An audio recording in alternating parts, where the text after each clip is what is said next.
la presencia en la primera jornada permanente de antropología de este semestre.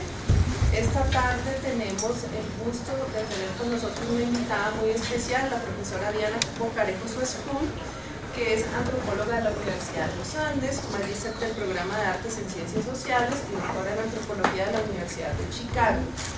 El tema de la jornada de la tarde de hoy es gobernanza ambiental local, justicia, ética y políticas del día a día. Pues espero que sea una jornada productiva y que realmente podamos conversar alrededor del trabajo de la profesora Bocarejo, que es bastante interesante, muy actual y pertinente para pensar en todos los contextos actuales.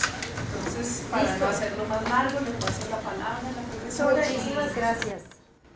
Vale, pues primero les agradezco mucho por tenerme aquí. Estamos a unas cuadritas de distancia, yo soy docente en el Rosario y poco nos vemos, entonces eso es algo que deberíamos comenzar a cambiar. Entonces le agradezco pues muchísimo a Claudia, a Carolina y pues a Clara también y a todos ustedes por tenerme acá. Les quiero contar como parte de mi trabajo antes de arrancar, pues ahorita como hablando con sus profesoras hablábamos de dónde valdría la pena hacer algunos énfasis, entonces aprovechando pues que estamos con ustedes y que son estudiantes y están metidos de cabeza en este oficio de la antropología y seguramente pues de la etnografía y de otro tipo de metodologías, entonces pues voy a tratar de hacer algunas reflexiones y la idea es dejar un espacio para que podamos charlar alrededor de, digamos, varios temas, de sus propias experiencias, dudas, inquietudes, etc. Entonces, cuando yo estudié, como para presentarme un poquito mejor, porque estas presentaciones, cuando es como con los títulos, dice más bien poco de quién es uno. Entonces yo quiero contarles un poco que cuando yo estudié antropología, me gustaba, el cliché máximo soy, me gusta mucho el campo y es algo que digamos sigo haciendo hoy en día y estudié en un contexto donde no se hacía mucho campo. Por muchas razones en pregrado, entonces yo me volví arqueóloga porque los únicos que estaban saliendo a campo eran los arqueólogos. Entonces comencé a interesarme mucho por cultura material, digamos que ahí lo que me quedó ahí fue caminar mucho porque en ese momento eran unos proyectos grandes, sobre todo en tierra adentro, que son estas montañas divinas.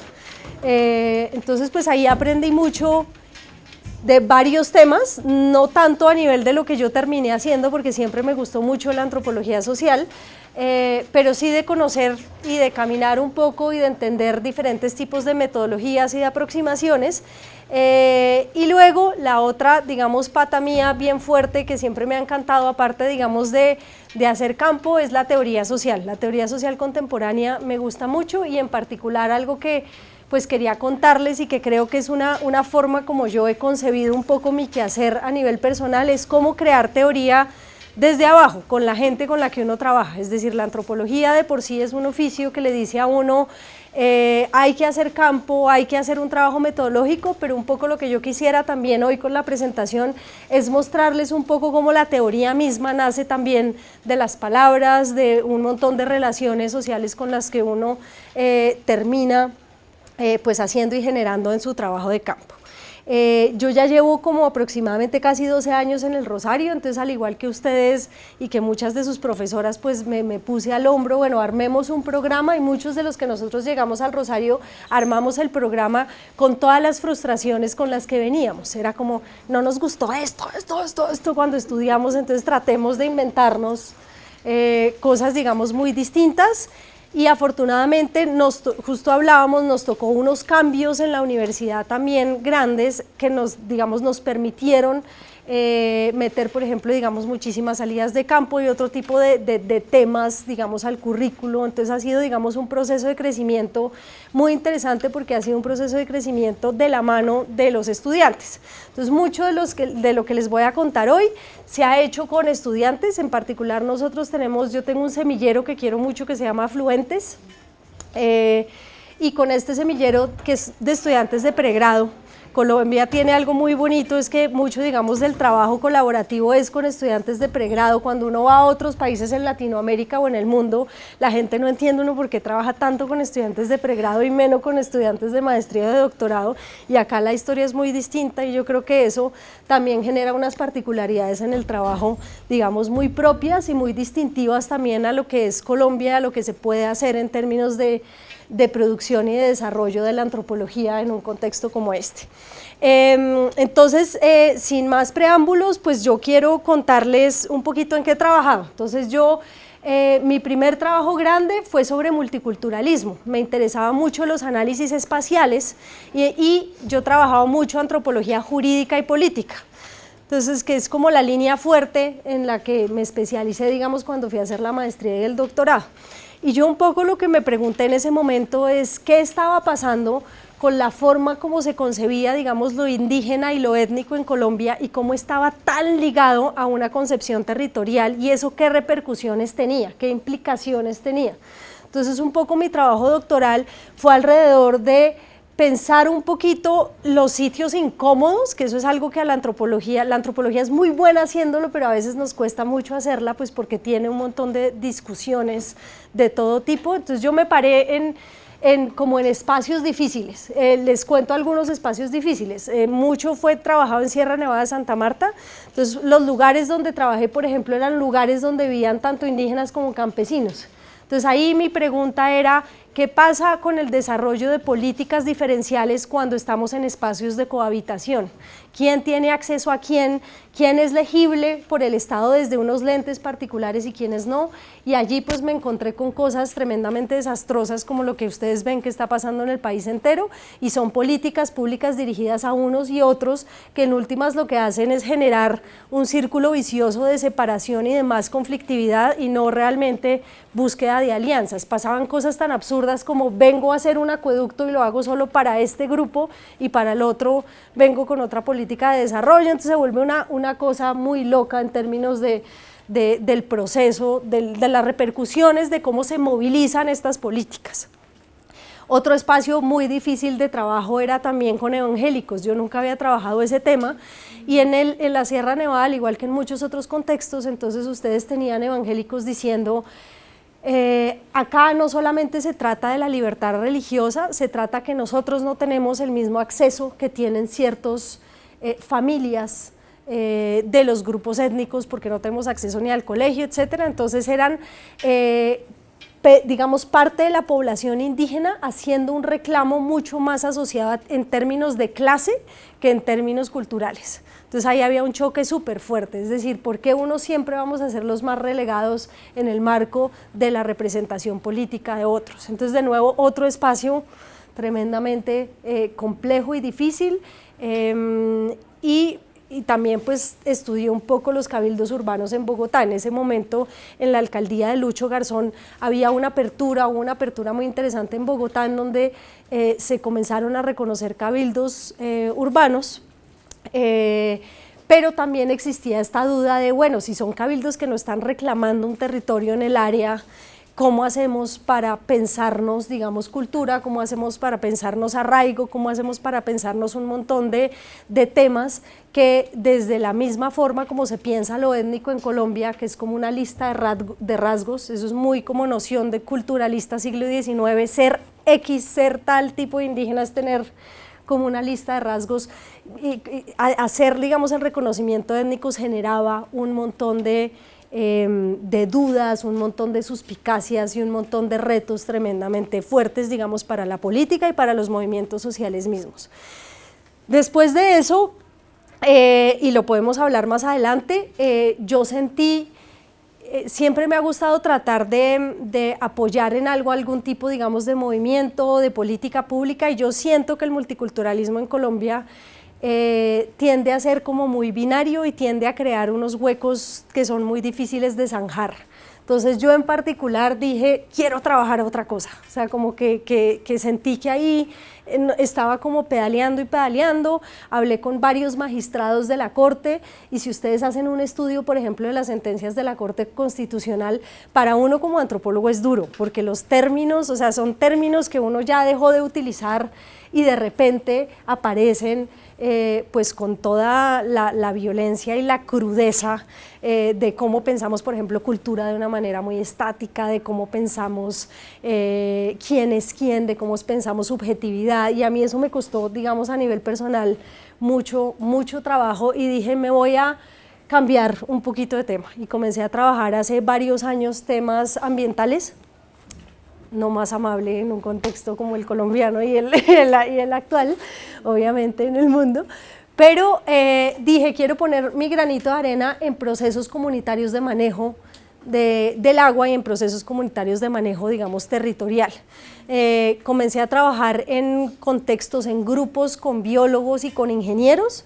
En eso ya he llevado con el semillero y con varios colegas unos 4 o 5 años y ha sido un proceso de aprendizaje también duro, difícil pero bonito, porque trabajar con las ciencias, en particular con las ciencias duras, es complejo. Por ejemplo, lograr que vayan, y ya hemos logrado con algunos ingenieros y biólogos, que vayamos, por ejemplo, juntos a campo. Decirles lo importante no es generar diagnósticos separados, eso me pasaba mucho en el trabajo, en un trabajo que yo hice, digamos, con el Humboldt, pasaba muchísimo, y es que había una apertura muy grande, pero en términos reales de la metodología, cada uno iba a hacer su pedacito, y luego cómo ponían esas dos cosas a hablar es todo un misterio. Cada uno hacía como su diagnóstico separado, entonces comenzamos hace 4 años a trabajar en varios poblados del río Magdalena y con varios colegas comenzamos, que tenían como la apertura, a encontrarnos muchas veces y a definir como unas reglas de juego muy claras, y es vamos a trabajar en conjunto con preguntas conjuntas, es decir, nos vamos a ir a campo con preguntas que podamos resolver desde diferentes experticias, incluido el conocimiento y los saberes locales. Y vamos a tratar de hacer campo juntos y de generar, digamos, procesos que son lentos, pero que yo creo que con el tiempo son bastante más robustos. Entonces, hoy les quiero presentar, digamos, un pedacito de eso. Por ahora, mientras charlo, les quiero mostrar, como para ir pasando, si quieres, Lucía, por acá. Estos son algunos resultados que hemos tratado de sacar también. Hemos hecho algunas alianzas con artistas y con varios colectivos para tratar de generar no solo divulgación social del conocimiento, sino tratar de generar nuevos procesos con las comunidades locales. Nuestros informes, como ustedes saben, son muy importantes en cierto nivel, pero a veces, digamos, nos vemos, o yo me sentía un poco corta en términos de los materiales que estábamos produciendo para que fueran útiles de alguna forma o utilizables para las comunidades, digamos, locales con las que estábamos trabajando. Entonces comenzamos a asociarnos con varios artistas y con varias gente, digamos, de diseño gráfico, etcétera, y sacamos, por ejemplo, lo que ustedes van a ver por ahí son postales, que son básicamente 4 meses de campo en serio. El Humboldt nos dijo, queremos que ustedes hagan la primera expedición bio, como siempre, no sé si ustedes saben el proceso de las expediciones bio, sale, digamos, todo el acuerdo de paz y dice Colciencias y en ese momento Presidencia con Santos, vamos a descubrir en esos términos. Básicamente, todos esos territorios intocados o esos territorios a los que por muchas décadas no pudimos entrar, en particular los científicos de las ciencias duras. Entonces comenzaron a generar expediciones bio y no sé si ustedes vieron, han salido un montón de documentales con cineastas, digamos, famosos locales y han hecho, digamos, procesos interesantes, descubrieron muchísimas nuevas especies de animales, de plantas y en medio de esto decidieron, hay gente, lo de siempre, ¿no? En muchos lugares en la mitad del camino dicen, también había gente, no solo animales y riqueza en plantas. Entonces este fue como un primer ensayo. Y lo que tratamos de hacer, digamos, con estos artistas fue tratar de hacer primero unas cartografías, que no las traje acá desafortunadamente, tratando de mostrar cómo la biodiversidad es biodiversidad articulada a la gente. Entonces la gente recuerda cierto tipo de lugares donde se baña y cierto pajarito que canta al mismo tiempo, los churucos que venían a saludar cuando están haciendo los cultivos. Entonces es algo que nosotros hemos llamado como historias enmarañadas. Ahorita les cuento un poquito de esa terminología de enmarañamiento. Para tratar de mostrar cómo la vida está integrada y no necesariamente de una manera romántica, pero está integrada con un montón de procesos de cambios climáticos, de inundaciones, de sequías, en el contexto del río Magdalena, de desastres naturales como el de Armero, por ejemplo, que fueron tremendamente duros y que cambiaron un poco la historia socioambiental de las comunidades con las que, digamos, hemos trabajado. Entonces les dejo pasando estas postales para que vean un poco el trabajo. Para nosotros fue tratar de de mostrar y de dejar algo también para los niños, para las escuelas y para las instituciones también, cómo mostrar este enmarañamiento cuando estamos hablando de riqueza, digamos, en términos de biodiversidad, cuando estamos hablando de animales, de plantas, pero también cuando estamos hablando de conflicto y de guerra. En la zona de Medina, que fue donde hicimos esta expedición bio, obviamente fue una zona tremendamente golpeada por la historia de la guerrilla y luego el ejército. Entonces hay muchas nociones de, por ejemplo, cómo muchos de los deslizamientos de tierra son resultados de la guerra, cómo muchas de las minas han traído problemas con las aguas subterráneas y otro tipo, digamos, de comprensiones locales de las repercusiones de la guerra en el día a día y en las relaciones de la gente con su territorio y obviamente también con los animales, con sus cultivos y con sus bosques.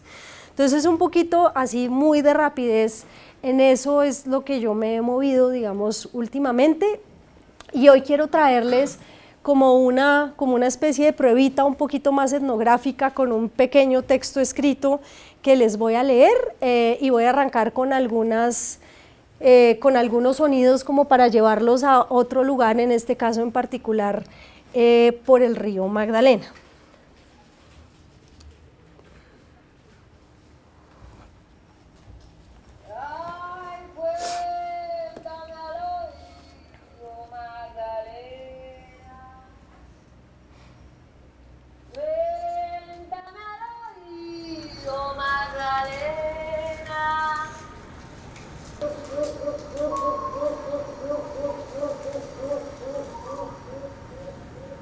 El pescador tiene una relación con el pescado si podemos llegar allá. Uno comienza a llamar al pescado. Ahí también hay una relación, yo no me acordaba de eso. Cuando uno pescaba con atarraya, el pescado colea, ¡plá! Entonces uno comienza a llamar. De pronto usted llega a una parte y usted no oye el pescado. Uno acomoda la atarraya, la acomoda ya lista para tirarla. Entonces comienza a ir. Y de pronto, ¡plá! De pronto otro por allá, ya él comienza a comunicarse. Me gusta la pesca. Esa pesca en esa ciénaga, a veces mi mamá se me ponía guapa, que se solo hace años, que no sé qué, que no sé qué. No, ya, sí me gusta. Si no encontramos quien dime que me llevaran a pescar, yo me iba en su día solita. Yo no sé, por aquí enfrente salía un caballo relinchando en el agua. Eso salía, pero es así. Hay también un encanto de una muchacha que sale en una lámpara. Nosotros comenzamos a prohibir el trasmayo.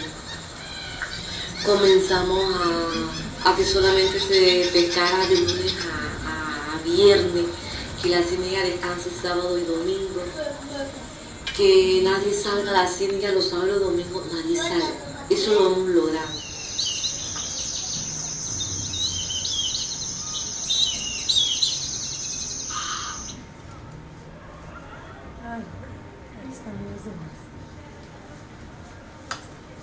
Entonces, les voy a leer un pedacito de un cortico, unas viñetas etnográficas. Entonces, en las ciénagas y a lo largo del río Magdalena, la gente vive con espantos, pescados, puentes, hidroeléctricas, caimanes, cadmio, mercurio y algas.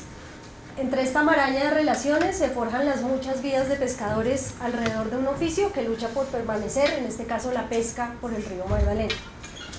Con este oficio se sobrevive y se brega, pero también, y es lo que quiero enfatizar en estos pocos minutos, se unen fuerzas para reconstituir y recomponer la vida, así sea parcialmente.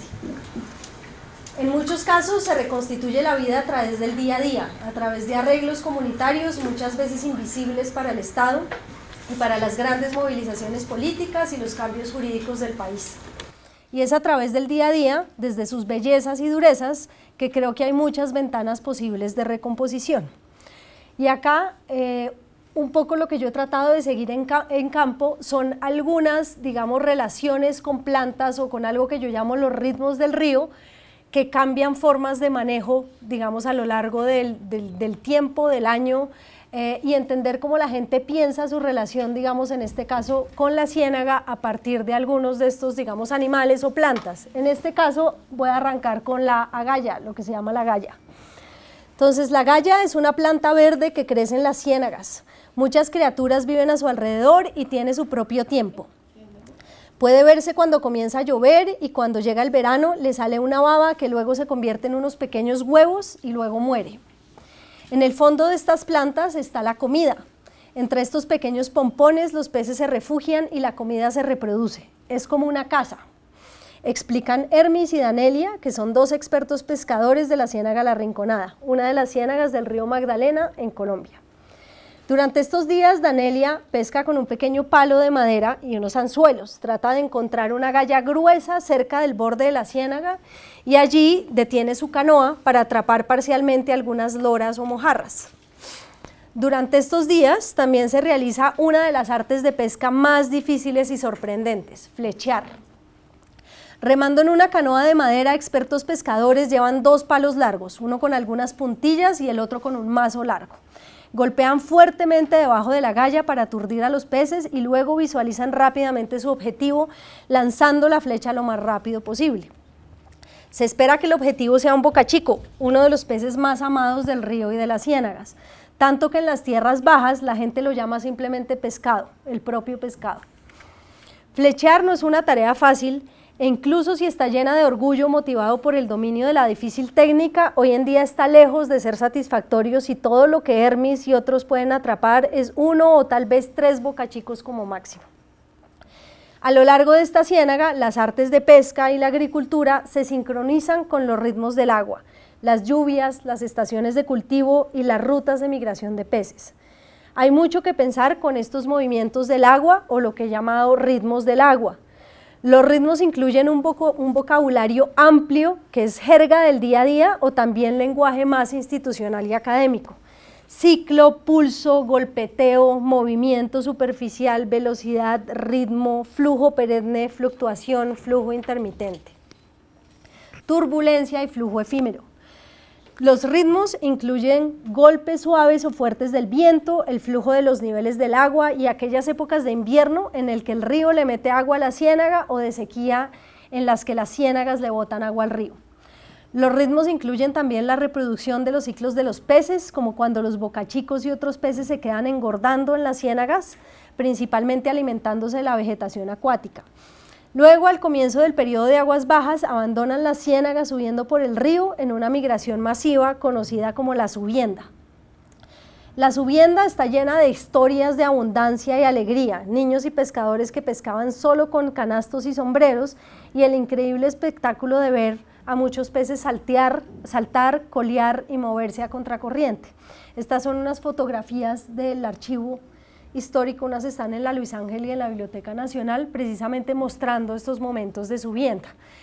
Cuando ustedes van por el río Magdalena, si ustedes han ido alguna vez a Honda, Barranca, las historias, digamos, alrededor de las subiendas son tremendas. Mucha gente habla de esas subiendas prósperas y ese era el momento, además del año, en donde los pescadores básicamente lograban comercializar el pescado y hacer lo que tenían, digamos, para todo el año. Muchas de esas subiendas se acabaron, no se sabe si el año que viene habrá o no habrá subienda. Este año hubo una subienda, digamos, interesante, nadie se lo esperaba, pero digamos es algo que ya no se puede organizar y sincronizar también como sí pasaba, digamos, hace un tiempo.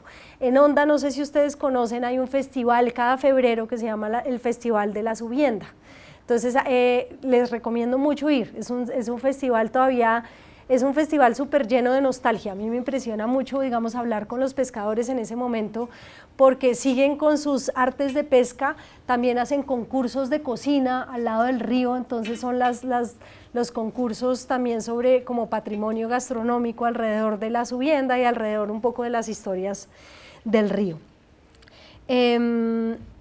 Y básicamente con esta corta historia, no los quiero aburrir más, entonces no les voy a leer más largo, pero les quiero contar un poquito qué es lo que yo estoy pensando, digamos qué es lo que estoy pensando desde allí.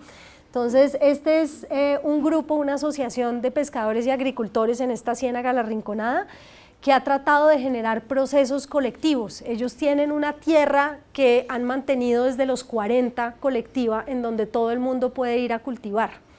En un primer proyecto que hicimos para el CIRMAC, que era el Centro de Investigaciones del Río Magdalena, tratando de mapear formas de manejo y de recursos colectivos en el río, la depresión momposina, o por lo menos la depresión momposina que uno lee en Falsborda, pues casi ya no se ve. A mí me dio durísimo trabajar en la depresión momposina, fue unas historias, digamos, de Magangué, de cuando llega el hielo a Magangué y cómo se comienza a sobreexplotar. Todavía las historias de comercialización de pieles, o sea, desde boas hasta ponches, hasta... O sea, las historias así más duras que yo he oído en términos de explotación, digamos, en esa área. Y Mompox con una historia, alguna vez un ingeniero me dijo, Mompox es como una historia emblemática de un lugar que fue tremendamente importante, pero que siempre le dio la cara al río y la espalda a las ciénagas. Y para mí esa fue, digamos, una frase muy diciente, porque en efecto es un lugar que le da mucho la espalda a la ciénaga. No hay, así como ustedes ven en otros lugares del río, planes de manejo y propuestas, digamos, de las institucionales, tanto de ONGs como de las instituciones estatales, tratando, digamos, de manejar el río. Esto es un lugar, digamos, muy duro en este sentido. Entonces, esta gente, digamos, en La Rinconada ha logrado un proceso muy único. La tierra no está legalizada, que también es interesante, o sea, es una tierra que se llama el higo. Ellos hablan de la madre ciénaga y el padre higo. La gente de 4 poblados puede ir, se llama la tierra del vecino también, entonces todos pueden ir a cultivar, pero nadie puede quedarse a vivir. Entonces tienen unas historias muy interesantes de cómo ellos mismos han tenido que sacar al vecino que trata de comenzar a cultivar mucho mango, y el mango está visto como muy mal porque el mango tiene ciclos y todo el tiempo está dando, y eso es decir que es el mango de alguien. Entonces lo que más tratan de manejar los campesinos en esta área es maíz y yuca, y en algún tiempo también frijol, que son como cultivos perecederos, en donde la gente básicamente va por unas estaciones, cultiva y se va. No dejan tener animales, o sea, ningún tipo de vaca, etcétera, por lo mismo, no dejan sembrar pasto. Entonces hay todo, digamos, un proceso de manejo muy interesante. Sin embargo, entonces desde allí yo comencé a pensar, digamos, varios temas. Entonces el primer tema que quería, digamos, contarles hoy como a nivel también más analítico es como mucho de cómo se piensa política y se enseña política. Es como una política muy fría, como una política que está fuera de lo afectivo. Y últimamente en antropología contemporánea hay un renacer digamos, de los procesos y de las preguntas sobre lo afectivo, y es básicamente cómo pensar. Para mí ha sido tremendamente importante pensar desde la nostalgia, pensar desde las ambivalencias, porque no solamente es el río bueno, es el río también al que le temo, es el río de las sequías, es el río de la crisis, pero también es el río de mi arraigo. Entonces tratar de pensar desde todas estas ambivalencias afectivas cómo se están generando procesos de manejo comunitario. De nuevo, que no son procesos de manejo comunitario completamente romantizados, que son a veces muy cíclicos. Entonces, por ejemplo, en esta ciénaga, la gente le cuenta a uno, hemos arruinado la ciénaga 3 veces y 3 veces la hemos vuelto a levantar. Entonces también hay un proceso tremendamente reflexivo, muy interesante sobre qué está bien, qué está mal, en qué tipo de contextos, y cómo volver, digamos, a retomar procesos de manejo comunitario, cuando aquí no estamos hablando de un contexto en donde ni llegue la UNAP, ni las corporaciones autónomas regionales. Esto es un contexto más bien, digamos, aislado en ese sentido. Otro de los retos también, como para irles contando, ustedes que están seguramente escribiendo sobre temas seguramente similares o no, es hoy en día existe en la antropología esta nueva onda de los estudios multiespecie. No sé si ustedes lo han oído, pero es un renacer, y hay una línea muy bonita que viene con el feminismo y se llama como nuevas materialidades feministas. Entonces en este renacer, digamos, de la materialidad desde, digamos, las teorías feministas, lo que ha pasado es que hay unas nuevas teorizaciones que para mí han sido muy interesantes sobre prácticas de cuidado. Normalmente las prácticas de cuidado en antropología se tendieron a abordar mucho en estudios sobre salud. Si alguno de ustedes trabaja sobre esos temas, obviamente es algo que le suena más rápidamente. Y ahorita, digamos, hay un trabajo muy interesante con respecto a relaciones socioambientales, a cómo yo vivo en un contexto en particular, en medio de relaciones de nuevo complejas, de crisis, etc. Creo que ahí, no, tranquila. Ah, es el viento. Vale. Tranquilas. No, igual va a seguir sonando. Pero digamos, uno de los retos de todas estas nuevas teorizaciones es que tienden a ser tremendamente románticas y en un contexto como, y entonces ustedes tienen, yo no sé si a ustedes les ha pasado o a las profesoras de acá, pero cuando yo estudié no habían casi estudiantes, por ejemplo, extranjeros en Colombia. Esto está cambiando, yo creo que a esta generación le va a tocar como una relación muy distinta. Yo creo que nos va a tocar lo que a uno le contaban los compañeros, digamos, de Perú o de Brasil, y es un montón de gente, digamos, viniendo a hacer antropología ahora a Colombia. A mí me ha sorprendido los últimos 5 años, es impresionante. Y con gente que trabaja estos temas, yo lo que he notado es que, y ahí hablando de metodología y de teoría, es gente que ya sabe lo que quiere escribir, de alguna forma. Yo lo que necesito es encontrar un caso que me hable de mutualismo con los animales. O sea, yo quiero es ir a buscar esta teoría que me cuadre, o sea, buscarme el ejemplo perfecto que me case con lo que yo ya quiero decir.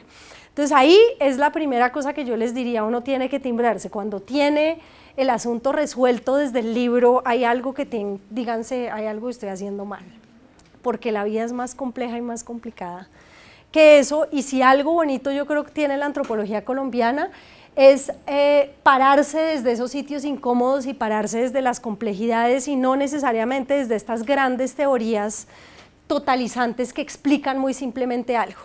Entonces, una de las cosas que yo estoy viendo con estas nuevas, digamos, incursiones de estas teorías es que hablan mucho de algo que en antropología se llama mutualismo, y es básicamente yo vivo con el pez vive conmigo, en este caso, digamos, de contextos, como si no tuviéramos contextos problemáticos, como si no estuviera en juego un montón de otras cosas, en este caso hidroeléctricas, en este caso sobre pesca, en este caso unos cambios en temperatura brutales, o sea, hay muchas otras, digamos, cosas pasando.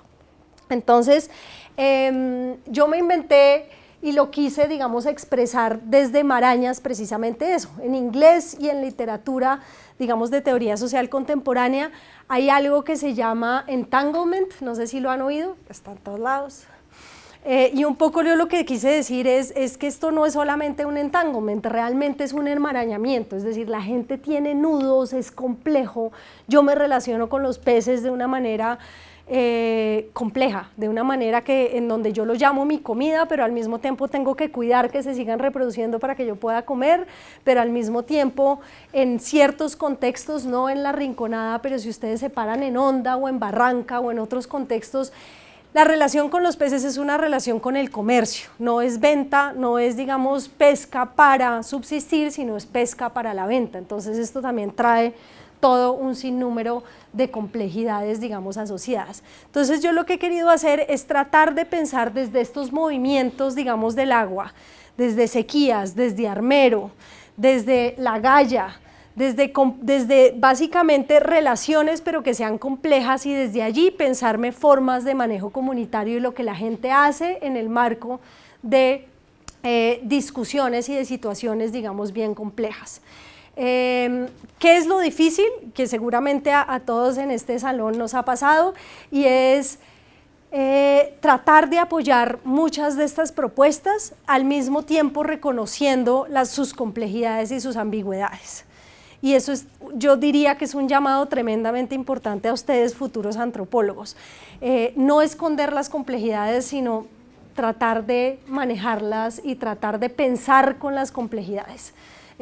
Yo no les podría decir que esto es un manejo romántico y perfecto de la relación de la gente con el agua, porque pues también todavía hay algunas familias que son galapagueras, les encantan entonces las galapas, hay momentos en donde logran manejar muy bien la ciénaga, como ustedes oyeron en el audio, pusieron unos momentos de pesca, entonces en la noche no se pesca, no se utiliza el trasmayo y el fin de semana se deja descansar la ciénaga.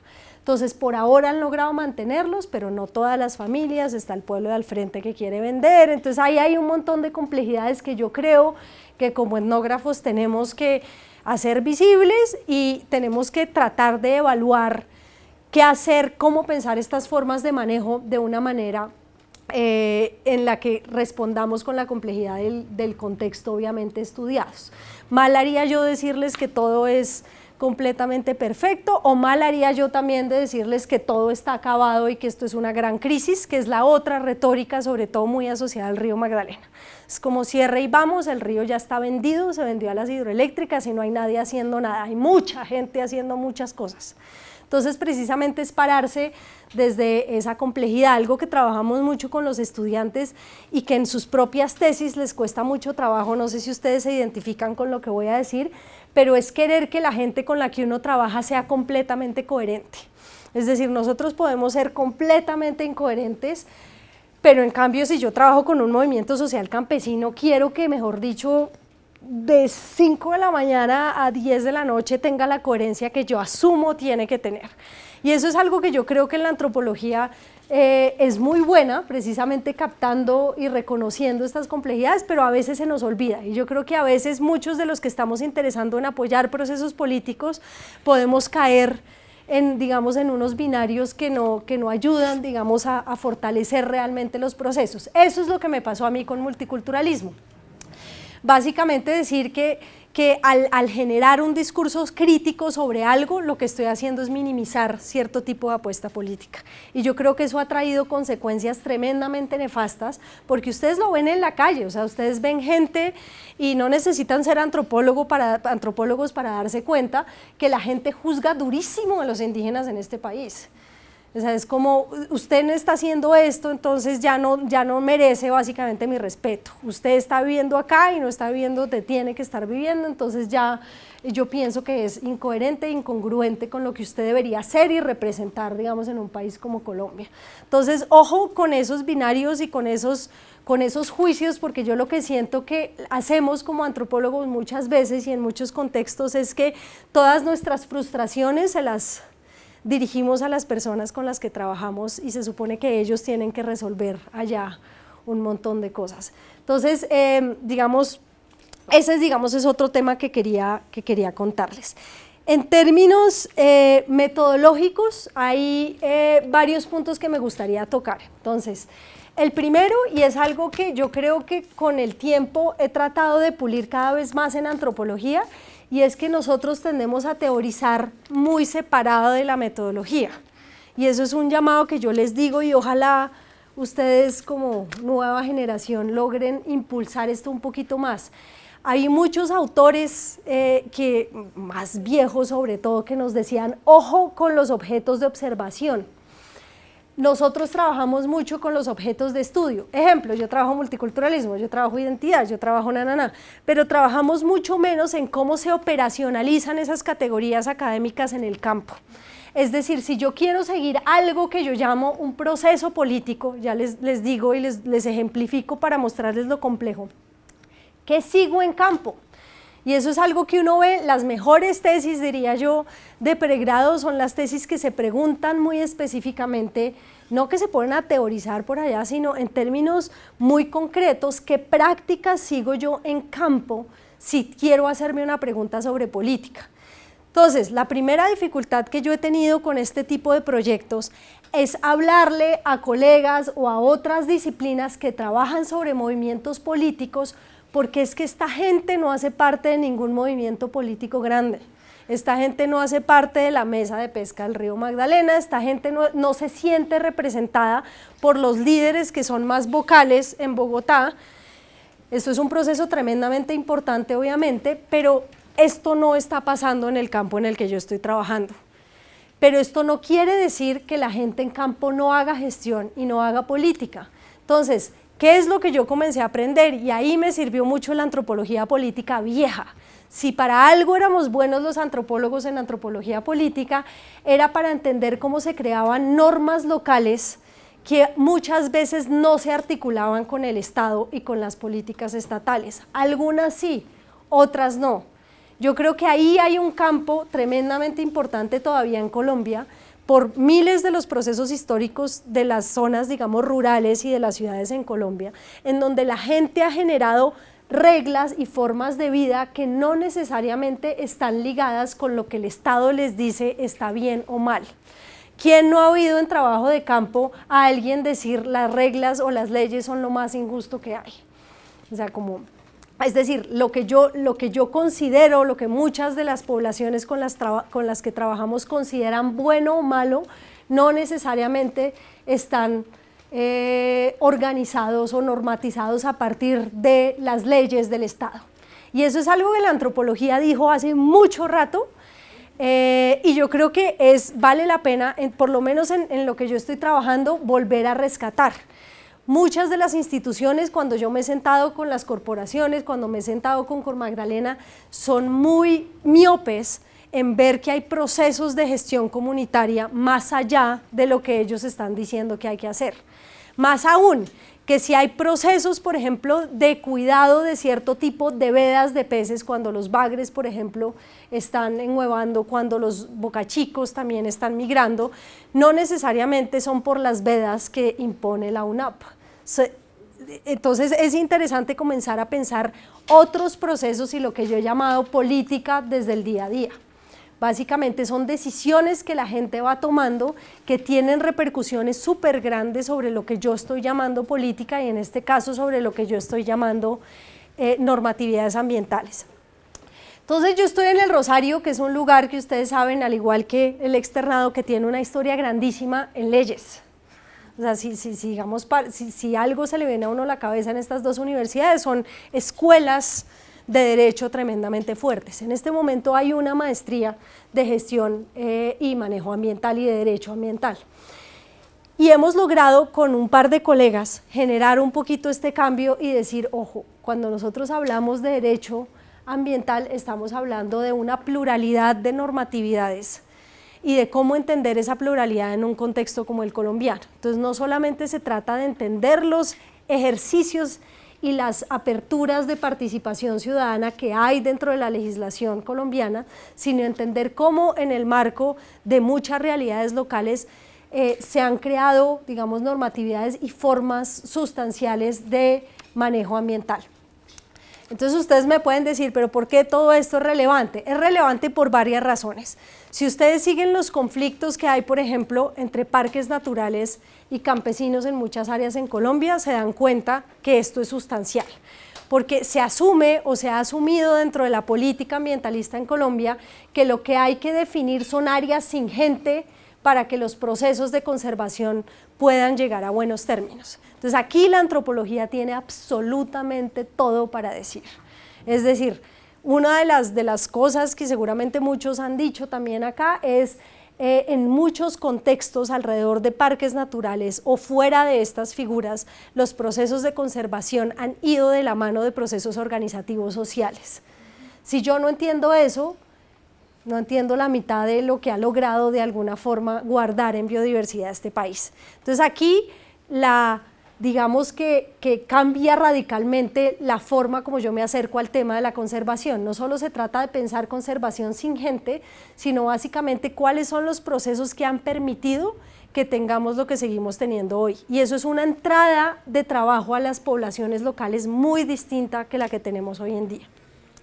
En este momento el sistema, el SINAP, que no sé si lo conocen, todo el sistema de áreas protegidas en Colombia está cambiando. Entonces, digamos, a mí me invitaron a ser parte de algunos diálogos, no son diálogos fáciles, pero hay en este momento una apertura interesante frente a cómo pensarse nuevas figuras de manejo que incluyan de manera, digamos, más activa a las poblaciones locales.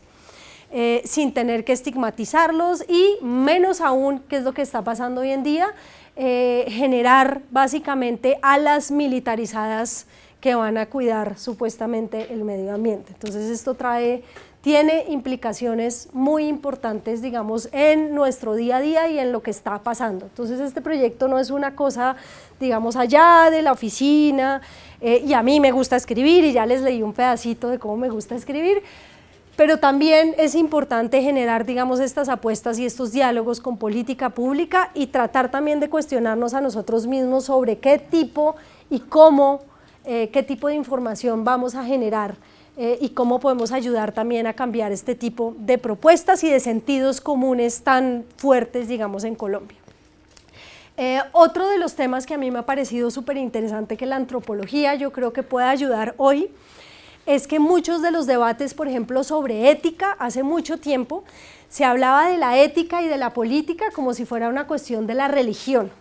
Entonces, por mucho tiempo la antropología no se quiso meter digamos, en esos temas, excepto si alguno muy voluntarioso quería meterse por el lado de antropología de la religión y estudiaba estos temas. Pero hay algo muy interesante y es cómo nos creamos reglas y cómo nos creamos, piensen que la ética se trata de cómo vivir bien, o sea, digamos, cuando uno se mete en estos temas más de la filosofía, tiene que ver cómo la gente define lo bueno, lo malo, y cómo se define vivir bien, cuáles son las prácticas que yo considero, cuáles son mis aspiraciones frente a una mejor vida. Y ahí de nuevo siento yo la antropología tiene muchísimo que aportar. ¿Cuáles son los procesos y prácticas y reflexiones internas que diferentes grupos realizan para pensarse en el futuro? Pueden ser ustedes, pueden ser las poblaciones con las que trabajan. ¿Cuáles son los ejercicios que la gente realiza constantemente para definir hacia allá voy? Esto muy pocas veces, siento yo, en Colombia tiene que ver con las movilizaciones políticas y tiene muy poco que ver con las movilizaciones, digamos, de partidos políticos. Cuando ustedes hablan con científicos políticos, todo se mide alrededor de los 4 años de elecciones, hay todos unos análisis sobre quién gana dónde, de acuerdo, pero si la antropología era buena para algo, era para decir, esos son procesos particulares, pero en medio de eso hay otro tipo de decisiones y otros mecanismos y otro tipo de prácticas por medio de los cuales la gente define lo que es bueno, lo que es malo y a lo que aspira. En este caso, puede parecernos muy poco ambicioso, pero la gente de esta ciénaga aspira a seguir cultivando, la gente de esta ciénaga aspira a poder seguir teniendo comida, que es como le llaman a los peces en la ciénaga, y esas son las aspiraciones principales. Lo que ocurra en términos, digamos, de las elecciones a nivel local, son procesos que vienen y van, más un poco de política como la conocemos en muchos contextos, una que otra compra de votos, una que otro favor del uniforme de fútbol a cambio de etcétera, pero no son procesos que ustedes sientan que están marcando, digamos, radicalmente las aspiraciones de la gente. Entonces ahí yo creo que en términos de nuevo de cómo la gente se mueve, cómo la gente actúa y cómo la gente se reúne para definir, digamos, futuros colectivos, tenemos que volver a ser como creativos y a ser muy juiciosos en campo y darnos cuenta cuáles son los procesos por medio de los cuales la gente está, digamos, decidiendo sobre estos temas. Y en el marco, digamos, de esta discusión, yo he trabajado, esto es en La Jagua, que es cuenca alta del río Magdalena, Quimbo, básicamente. Entonces, esto es un colectivo de artistas que están, digamos, ustedes ven La Jagua y ¿alguno ha ido? Es un contexto bien interesante porque entonces está Betania, que se hizo en los 70s, y Betania prometía, yo estaba entrevistando a los ingenieros, digamos, de Betania, ellos decían, Betania se hizo en un momento en el que el Estado estaba floreciendo. A nosotros nos decían que Betania iba a ayudar a que las zonas rurales de Colombia tuvieran luz. El Quimbo, años más tarde, pues es para vender energía. La energía hoy en día en Colombia está en una bolsa de energía, o sea, oferta, demanda, cómo se compra, es un contexto muy distinto. Estos mismos ingenieros dicen, para nosotros una cosa fue Betania y otra cosa muy distinta son las promesas, digamos, del Quimbo, alrededor, digamos, del progreso en términos de la construcción de nación del país. Y aquí hay una pregunta que yo también creo que como antropólogos estamos muy bien parados para responder, y es lo que se llama justicia ambiental. Es básicamente por qué los más jodidos siempre son los mismos. O sea, por qué si el río Magdalena ha tenido tantas apuestas estatales, si básicamente el Estado mismo en Colombia se ha fundado y refundado a partir de lo que se ha hecho en el río Magdalena. No sé si ustedes saben, pero Bolívar, una de las primeras cosas que hizo Bolívar fue contratar a alguien y decirle, ayúdeme a crear una flota de, digamos, naviera por el río Magdalena. O sea, el río Magdalena siempre fue como la arteria, el lugar de construcción, digamos, de nación. Y lo llaman por eso muchos pescadores a lo largo el río de la patria. Pero pues, ¿de cuál patria? Es la gran pregunta de muchos ellos. Entonces yo siento que podemos entender temas de justicia ambiental en términos de a quiénes les está llegando peor la contaminación, básicamente. ¿Por qué en Bogotá y en las grandes ciudades somos tan absolutamente cómodos y no sabemos básicamente que todo lo que mandamos al río Bogotá se va al río Magdalena? Entonces las grandes contaminaciones de las ciudades, las grandes contaminaciones de la explotación obviamente minera, las grandes contaminaciones de parte también de la navegabilidad y el desarrollo de la navegabilidad, pues tiene unas consecuencias muy particulares en pobladores ribereños, y eso es algo muy distinto a nosotros, digamos, acá en Bogotá. Entonces eso es algo, digamos, interesante, que mucha, digamos, de la literatura más a nivel ambiental no tiene muy en cuenta. Si ustedes ven, por ejemplo, los discursos que hay hoy en día sobre la Amazonía, o las mismas sentencias, si las han leído, las asistencias de los derechos de la naturaleza, ahorita podemos hablar un poquito de eso, tienden a no tener muy en cuenta cuáles son las repercusiones negativas y quiénes son a quiénes les estamos diciendo usted tiene que cuidar y para quiénes. Entonces la única que es un poquito distinta es la del atrato, pero si ustedes leen Pisba, y no sé si saben de la sentencia que salió de la Amazonía, es una sentencia que tiene muy poco en cuenta las poblaciones, digamos, locales. Entonces aquí hay algo que la antropología de nuevo está logrando entrar en un debate de una manera muy crítica y muy importante, y es decirle a los abogados, a los magistrados, a los biólogos, ojo que no todo el mundo vive ni experimenta de la misma manera los daños ambientales. Ojo que no todo el mundo está afectado de la misma manera y afecta de la misma manera el río y lo que está ocurriendo, digamos, con la crisis pesquera. Entonces eso es algo también interesante, y pues les extiendo la invitación más adelante, todavía no sé fechas, pero estamos haciendo parte con un combo grande que está en Estados Unidos y en varios lugares del mundo haciendo una exposición internacional sobre justicia ambiental. Es un instituto que yo no sé si ustedes han oído hablar de él, se llama el Humanities Action Lab. Es un grupo que hace historia pública, entonces no le interesan los papers académicos ni los artículos, ellos lo que hacen son exposiciones itinerantes sobre temas de interés. Entonces, por ejemplo, hicieron una en Guantánamo sobre lo que en Estados Unidos, entonces fue tremendamente fuerte. Hicieron otra sobre el problema de las cárceles en Estados Unidos, que ustedes saben que Estados Unidos encarcela gente, así como Brasil, de una manera tremenda, tremendamente racializado además. Entonces se hicieron una exposición, y la siguiente es justicia ambiental. Entonces van a coger casos de todo el mundo. ¿Cómo se llama? Humanities Action Lab. Ahorita les pongo ahí ahorita lo bajo a internet y te lo pongo. Entonces es gente muy interesante, y lo que estamos tratando de hacer es traer esta exposición a Colombia, ojalá a la Biblioteca Luis Ángel Arango, y hacer una exposición ampliada sobre algunos de estos temas en el marco del río Magdalena. Cómo pensarnos desde los lentes de justicia ambiental el río Magdalena. ¿Qué implicaciones tiene? Como se imaginarán, la negociación no es fácil, porque normalmente el río Magdalena en muchos contextos de exposición se presenta desde una mirada más culturalista. Las artes de pesca, las diferencias de las artes de pesca, etcétera, que son reales, pero se habla mucho menos de la contaminación, se habla mucho menos de las hidroeléctricas, se habla mucho menos de un montón, digamos, de problemas asociados. Entonces estamos por ahora en esa negociación de cuando llegue esa exposición acá, qué podemos, digamos, ampliar y llamar la atención sobre el río Magdalena. Y este tema que también tiene que ver, y con esto ya voy cerrando, para que charlemos un poquito más, que es la idea, es metodología. Entonces yo algo que he trabajado mucho con los estudiantes, sobre todo, ya ahora que me estoy sintiendo más vieja, entonces les digo, pensemos un poquito más desde la fragilidad.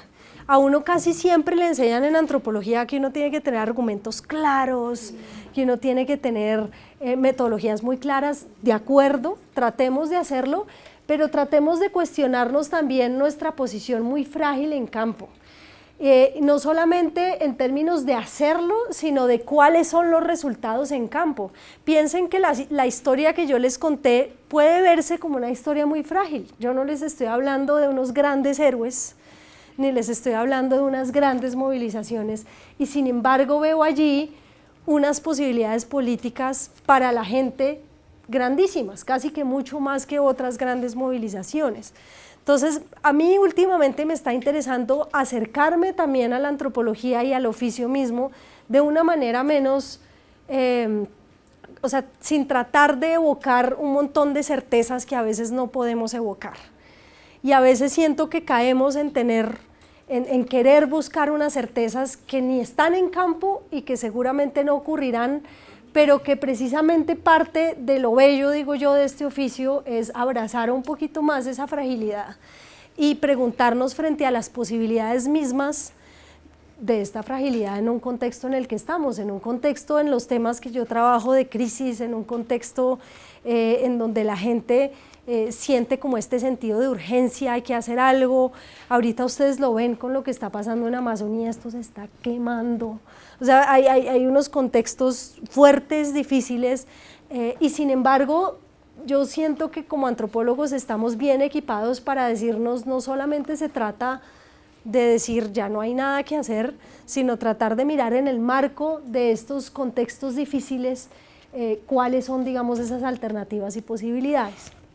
Y para esto, hace poquito, digamos, parte de esta presentación, y por eso ven los tentáculos, invitamos a Donna Haraway, no sé si la han leído, con otro combo de colegas, porque nos interesó esta idea. Es como una de las teóricas contemporáneas, además feministas, muy interesantes, que nos dice, su último libro se llama Quedémonos con el problema. Entonces ella dice, en vez de generar marcos analíticos totalizantes, que dice ella, por ejemplo, el marxismo lo hizo de manera muy fuerte, o en las primeras olas de feminismo, diría ella, también lo hicieron de manera muy fuerte. ¿Cómo pensarnos otra forma de teorizar desde la cual podamos mostrar que estamos en un mundo frágil y que tenemos que quedarnos con el problema y crear desde allí? Y ella dice, no sé qué tanto para superarlo, pero por lo menos para hacer algo de manera lo más creativo posible. Entonces ella utiliza esta palabrita que a mí me gusta, que es un juego de palabras en inglés sobre responsabilidad, pero tiene que ver con las propuestas de respuesta. Cómo nosotros como académicos y cómo las personas con las que nosotros estamos trabajando responden a estos contextos. ¿Qué está haciendo la gente? Y realmente tratar de preguntárnoslos pues de una manera muy seria y ojalá creativa, y por eso muchos de estos personajes han tratado de pensar por fuera de las barreras disciplinares, pues porque por lo menos en el tema que yo estoy trabajando, pensar esto de manera disciplinar no funciona muy bien. Si yo tengo al ingeniero midiendo cómo se mueve el agua, que es lo que él hace, medir cómo se mueve el agua del río a la ciénaga y de la ciénaga al agua, se llama ingeniería hidrodinámica. Y el biólogo y el ictiólogo haciendo los conteos de peces, y yo por otro lado haciendo, digamos, las historias pues no logramos realmente articularnos. Entonces yo creo que mucho del momento, digamos, de crisis, o por lo menos del momento de fragilidad actual, sí nos hace un llamado particular a tratar de pensar los temas de una manera más transversal, o por lo menos ser un poquito más honestos, diría yo, y prudentes frente a lo que podemos decir en el mar desde, digamos, las diferentes disciplinas.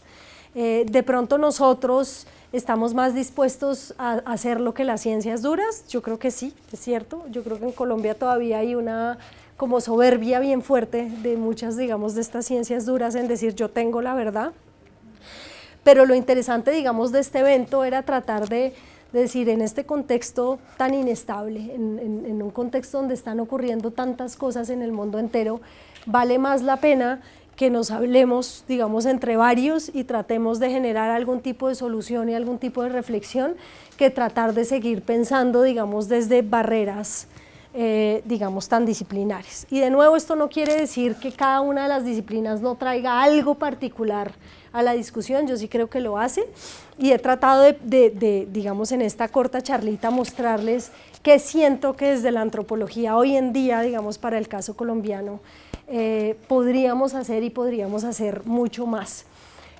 Y con esto cierro precisamente porque yo creo que estas diferentes formas de responder van más allá de la crisis, de la desesperanza y del despojo. Si ustedes ven las últimas producciones o las producciones más recientes de la antropología colombiana, se han ido mucho por despojo. No sé si ustedes han leído en la Revista Colombiana de Antropología, y yo creo que es cierto, obviamente negarlo sería un poco negar la historia de este país, pero un poco en el marco de lo que yo estoy trabajando, muchos de los autores, y en mi caso en particular, yo siento que tenemos que por lo menos no quedarnos solamente en contar el cuento del despojo, porque nos podemos quedar, digamos, dando vueltas y definiendo de manera, digamos, muy rígida los buenos y los malos, y no tratando de entender cuáles son las oportunidades y lo que está haciendo la gente y cómo está respondiendo la gente. Les doy otro tipo de ejemplo.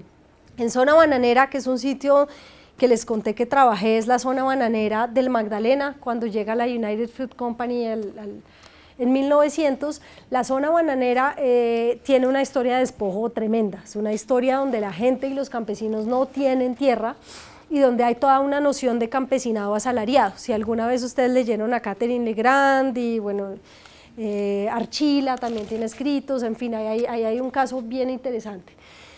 De ahí se ha hablado muchísimo de, digamos, del campesinado y sobre los procesos de despojo relacionados con el agua. Sin embargo, cuando ustedes van a campo, se encuentran un montón de cosas interesantísimas de cómo la gente tiene acceso al agua. Hay unos distritos de riego gigantes que armó la United Fruit Company para el riego básicamente de las plantaciones de banano y hoy en día las plantaciones de palma. Pero ustedes ven un montón de viejitos con bombas, por ejemplo, y se van a los canales y de ahí sacan el agua. Tienen también convenios de asociaciones locales y de acueductos comunitarios con los distritos de riego para llenar primero el tanque del pueblo y que luego, digamos, el agua siga para las plantaciones. Hay un montón de arreglos cotidianos que son tremendos y que yo creo que valen la pena estudiar para darnos cuenta básicamente cómo la gente responde en un contexto tan duro de despojo. Y desde ahí pensar alternativas y formas, diría yo, más claras de responder a una situación, digamos, tan compleja como esta. De nuevo, no negando la historia, digamos, de injusticia tan brutal, pero sí tratando de entender que la gente ha vivido allí, sigue viviendo allí y tiene arraigos y tiene esperanzas y tiene aspiraciones muy ancladas con, digamos, con esa realidad cotidiana. Yo creo que voy a dejar ahí para que charlemos. Entonces, pues eso era un poquito lo que les quería contar. Y pues me gustaría charlar un poco más con ustedes, preguntas, o si quieren charlar sobre algo que les haya llamado la atención.